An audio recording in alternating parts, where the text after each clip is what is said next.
You moved around quite a bit as a kid. First you and your dad, and then by yourself. Different foster homes. Is that part of your job now, to kind of research? My job is to help you do yours.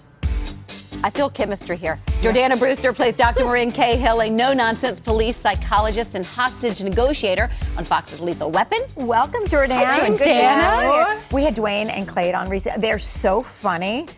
Is that kind of how they are on set, pranksters? They are. I mean, they have very different senses of humor. You know, it's very dry. You which say is Damon. I said Dwayne, right? Yes, I'm thinking but Dwayne. Damon also, I think he's constantly trying to suppress his funny bone, which is funny to watch because he's playing more of the straight man on this. So yeah, but they're awesome to work with. What about Dr. Cahill and Riggs? We just saw a little bit right there.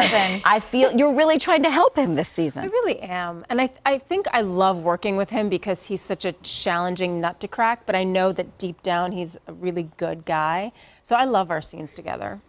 Tell us a little bit more about what we're going to see this season with you and all that's going on. Well, we start delving further into his past. So we get a little bit away from the ex-wife his wife's storyline and more into what caused him to be so messed up. So it's kind of fun to delve into to his background. And we're only mid-season, so I get to go out on the road a little bit more, which is going to be fun, and actually go out on the field. Any action? A little bit of action, which is great.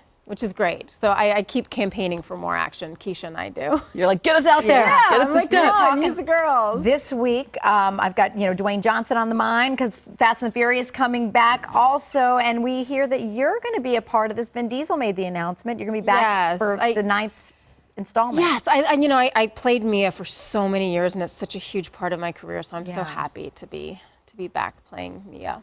What about Tyrese? How is Tyrese these days? I feel like something's going on with him. You know, I haven't talked to him in a little bit, but I hope everything's good. Because y'all are such a tight-knit family there, and I need the whole gang back for these franchises. I know. I think everything will work out in the end, and we all will be back. Yeah, no, it seems like the family has to be back. Otherwise, I mean, Vin Diesel needs to have the family intact. Absolutely. So hopefully they work things out there with whatever's going on. And I know he's going through a lot of personal stuff in his life. But he's a really good, solid guy. So I think everything will. But I know it has to be somewhat sentimental for you to come back to a role that you and Paul Walker were so connected with together. I mean, as Mia and Paul as characters. And it hasn't. You know, I think the release date's like 2020, so it's not something that. But I'm yes, any set without Paul, being a part of that franchise doesn't feel feels very, very different. So yes, I'm sure it will be. Yeah. What do you miss most about him? It was really, he was legitimately the best person and had the best spirit, and I think that's why so many people responded to his passing. But that remains still, you know what I mean? Like sometimes, I don't know, he just had the best soul. And I think that's really, really difficult to come by.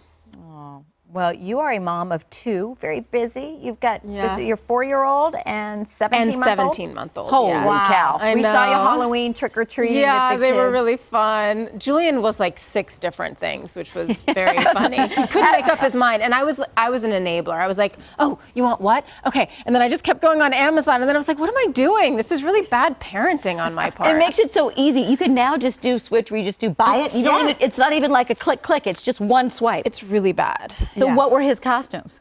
He was the Flash. He is the Flash. He was Spider-Man. He was a knight. I bought him a mummy costume, but he wouldn't cooperate. I was like, come on, let's put it on, and we'll do up your face. And he was like, no. Like he was very specific about what he wanted. How's he with little bro? I was actually on the way here. I was watching them on the baby monitor, and he's really nice when an adult is watching, but then I saw him like kicking his, and I was just like, I tried to get on the mic being like, stop kicking your brother. So, there's a little bit of sibling rivalry. I read there was something he called him called Rowan Loser Baby. Was that? Did he? I mean, he's not the sweetest to his brother yet. He will be. He will be. It makes him tough. Listen, I have an older brother. I know exactly what's going on here. And your little one, is he already more laid back? I know he's still so young, but very chill. He's really chill. We're so lucky.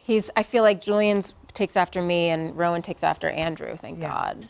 I know you grew up a little bit in Brazil and you speak Portuguese. I do. So you're teaching them both a little Portuguese, We're but maybe trying. not the words that we would want to teach. Yeah, I teach them, well, I mean, I inadvertently I teach them English swear words as well by accident because I have a potty mouth being from New York. But I teach them bunda. Like he says bunda all the time. What's bunda? Butt. Like we were recently cooking a chicken and he was like, "Mommy, that looks like a bunda." And I was like, "Okay." Wait, bunda's butt. butt. That's Yeah. my new favorite word. It's a I good like one, right? big bunda. I can't have that. Yeah, it's a good word. That's fantastic. Yeah, and if he says it in preschool, no one knows. No. Yes. You know, That's so we're all good. That's a safe word, I think. Yeah, it is. Well, congratulations on everything. Your Thank family you. and your movie and your show. Lethal Weapon airs Tuesdays at 8 over on Fox.